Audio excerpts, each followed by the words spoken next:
Sarà forse l'ultima Pasqua a Venezia per migliaia di cristiani di rito russo ortodosso, a cui il patriarcato ha chiesto di lasciare la chiesa di San Giovanni Battista Decollato, dove negli ultimi anni questa popolosa comunità ha celebrato i suoi riti. Siamo più di 7.000 fedeli tra i moldavi, ucraini, i russi, i bielorussi, anche serbi, perché fanno riferimento, serbi e bulgari, sempre nella comunità nostra slavofona, e quindi vengono. Ci sono anche italiani, perché molte nostre donne sono sposate italiane, abbiamo figli bilingue che hanno cittadinanza italiana, insomma non è soltanto la chiesa per russi. I fedeli di questa confessione resteranno quindi senza un posto dove pregare. Le numerose richieste di un dialogo con l'amministrazione comunale si sono sempre concluse con un nulla di fatto. Speriamo sempre che qualcuno finalmente apre un pochino le porte diciamo, del dialogo e ci darà la possibilità almeno di esporre le nostre esigenze, i nostri problemi,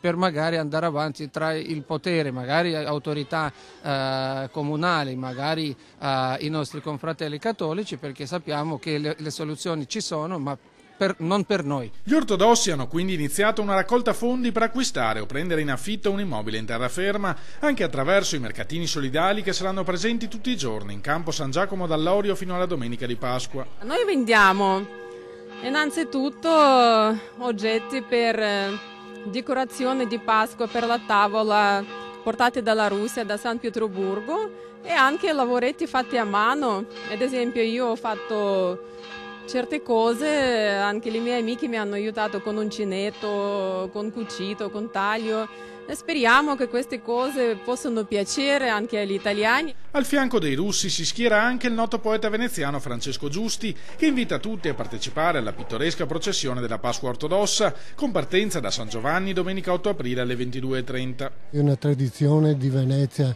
essere una città aperta, una città attenta ai bisogni di chi oggi è portato a varcare i propri confini per trovare una realtà migliore, una realtà diversa da quella che avevano nel loro paese.